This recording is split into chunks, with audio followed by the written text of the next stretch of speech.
2024 has certainly been a year. I've moved countries, shaken up livestream formats, and witnessed the channel grow to nearly 50,000 subscribers. In terms of new releases, by all accounts, it's been a decent year for games. There have been some great ones, as well as some that barely managed to stay around for longer than it takes to download the game. That said, the problem is that I haven't played any of them, because I'm a weird guy that has locked himself into playing games in possibly the dumbest way possible: alphabetical order. So, let's take a moment to look back at the top 5 and bottom 5 games that found their way onto the channel this year, even if I wish some of them didn't. You can decide for yourself if that justifies playing any of these for yourself. Side note, for this video, I've opted to leave out games from the 100 Hidden Objects video, as the games in there would have taken all 5 worst game spots. Right, let's start by ripping off the band-aid that is the worst of what the year had to offer: the bottom 5. In 5th place, 0xFF.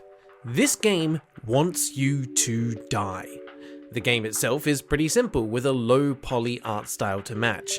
It's a first-person exploration game where you are trying to travel to a remote outpost in order to fix a satellite dish that will redirect the life-destroying radiation that has covered the entire planet. Said radiation is also the biggest barrier for you as you attempt to navigate through areas that are varying shades of grey and white. Stray too close to the concentrated radiation beam in the middle and you're dead. Stay outside of the shelter for too long and you're dead. Touch water and, you guessed it, also dead.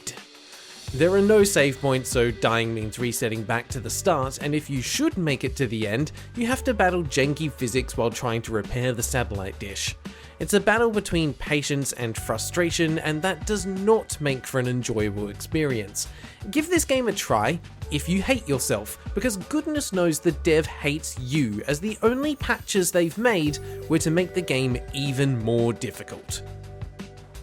In 4th place, 10-pin bowling VR support.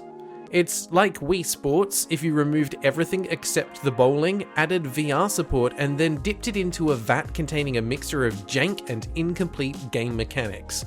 Yes, you technically can play a game of 10-pin bowling in this game, but does it really count if you can't control the bowl properly? There also aren't any CPU opponents to play against, so unless you can somehow convince at least one of your friends to play with you, you're on your own. There is very little to do in this game, and what is available has less features than a game that was released more than 10 years earlier. In 3rd place, 001 Earth. This game earned some infamy due to how they promised the world and delivered as close as possible to nothing. Touted as a 2D exploration-heavy survival crafting game with randomly generated worlds and biomes, the dev got bored after the first 2 words, resulting in 2D exploration and nothing more. They actually left a comment on the video and then put out a dev blog where they went over some of the future plans in more detail, and I'm pleased to say that the game has undergone several updates since the review. I'm less pleased to reveal that all of the update notes were written by AI, overhyping features such as moving in a 2D plane. In order to focus on improvements, they've not only removed features such as the randomly generated terrain, travel map, and inventory, they've actually rebuilt the entire game. Okay, that last one is somewhat impressive.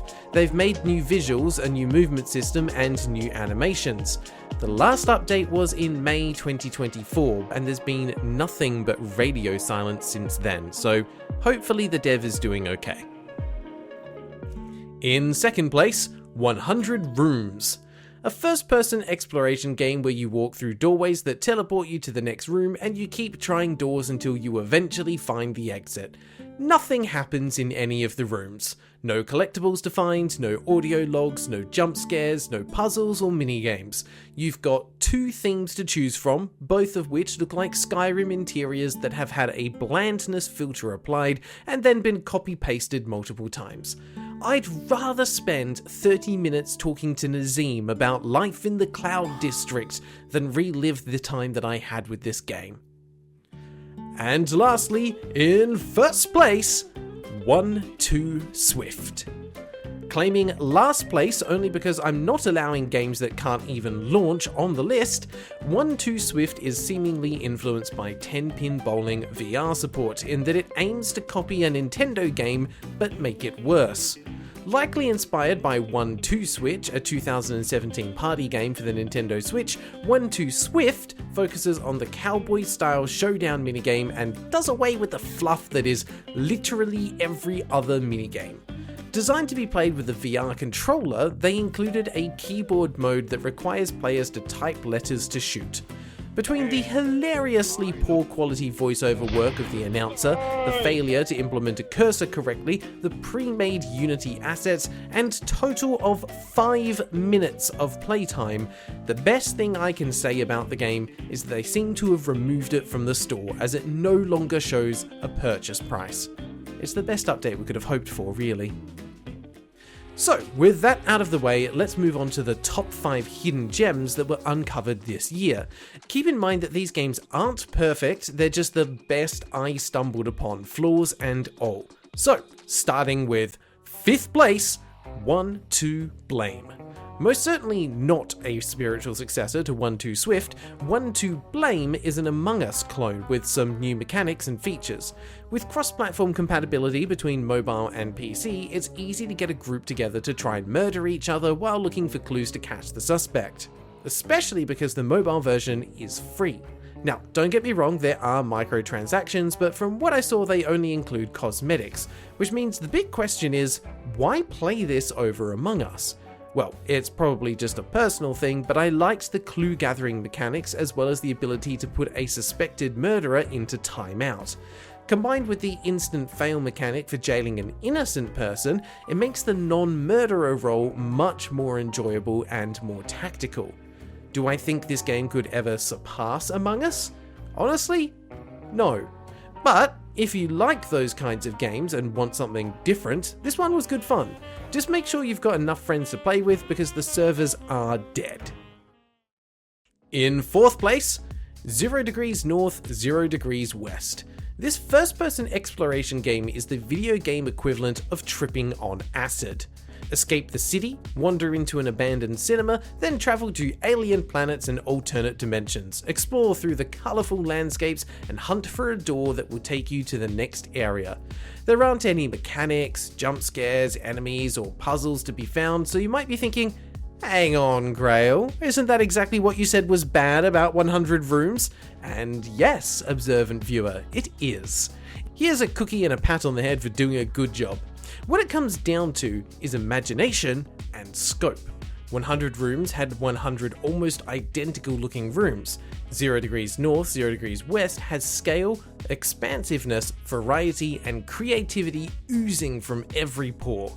This won't be a game that you go back to time and time again, but if you settle down for the evening with a drink at hand and allow yourself to be immersed into the environment, you'll have a good time thanks to the music and sound effects that paint a masterful audio-visual landscape that you just want to get lost in.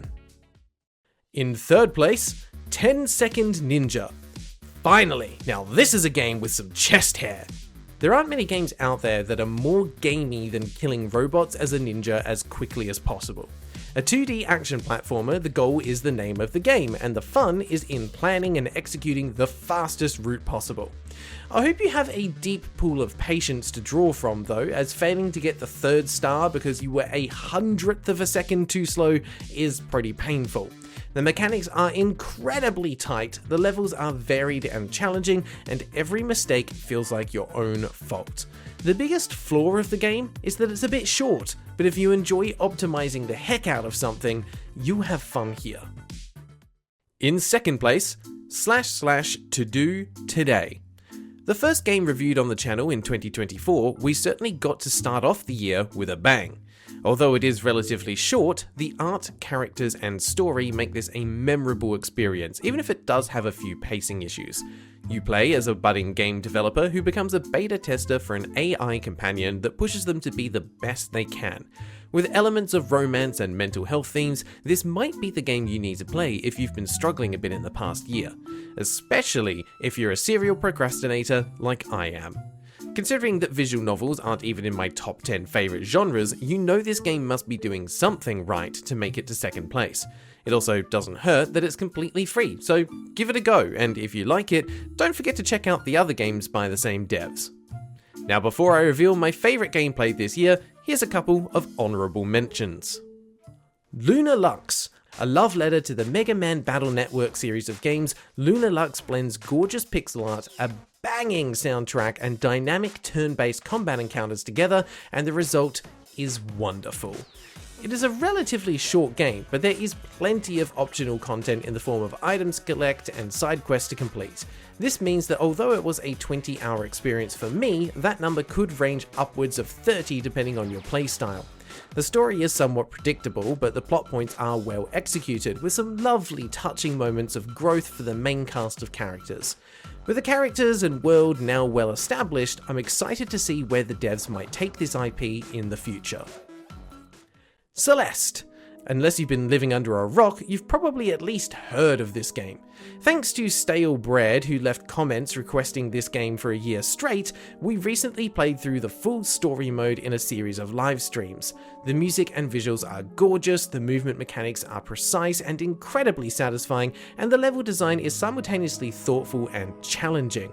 It's a 2D platformer that doesn't hold your hand, but instead slaps you in the face with it, asking you why you keep hitting yourself until you finally take control and push through to the next area, only to find that they've grabbed your other hand and started all over again. Play this if you're a glutton for punishment and enjoy platformers with incredible gameplay and a touching story of self-discovery and acceptance. Or just play it for Theo, because he'd do the same for you. ATONE, Heart of the Elder Tree. Squeezing onto the channel at the end of the year, only the first 30 minutes of this game was featured. However, that didn't stop me from playing through the entire game in my own time over Christmas. I don't quite know how to explain this game in a way that makes sense, but I'll try. Set in a world of Norse mythology, you play as the daughter of the chieftain and are tasked with investigating a mysterious illness that is causing fellow villagers to go mad and murder each other. You've got moments of old-school Zelda-esque top-down exploration, logic puzzles, and rhythm-based combat minigames, all set to lovely hand-drawn visuals and an excellent synth rock soundtrack. This game took me by surprise and drew me into the world for the entire ride. The story is a bit clunky, the voice acting is imperfect, and the combat could do with more audiovisual feedback, but it's still a solid experience that I highly recommend. Now, back to the top 5, and coming in first place, my Gem of the Year award goes to 10 million. It's a simple game with simple mechanics, simple controls, and is simply addicting. Match coloured tiles to deal damage, acquire items, and fight your way through a dungeon. Spend your resources on upgrades, new abilities, and new weapons and armour, and then do it again. You'll get a bit further each time and get a bit better as well. It's not the deepest experience, but it's engaging gameplay that rewards the player and really manages to nail that one more go feeling that makes it hard to put down. It also doesn't overstay its welcome, and there is a sequel available if you want more of this brilliant formula. 10 million has ruined almost all other Match 3 games for me, and I am absolutely okay with that. Now, all of these games discussed will be linked in the description, so go and support the devs that truly deserve it. Welcome to the end of the video. I'm excited for the year ahead, but I'm also aware that I have a lot of rubbish to play through, so we'll see how long that lasts. Let me know if you have a game coming up that you're excited for. I know there are quite a few people keen for 100% Orange Juice, which is coming up soon. A massive thank you to all the channel members on screen for your support. A shout out to our noble knights Azazel, Lamperides, Lexus LFA554, Negi Malevolent, Chev_, and The Crabs. And a special thank you to our Knight of the Holy Grail, Freaky Feline. If you'd like to support the channel, check out the membership options below. They start as low as $1 per month. You'll also find links to the Discord server and other fun resources like a spreadsheet that shows every game reviewed so far. That's all for now, so here's to a great 2025, and until next time, take care.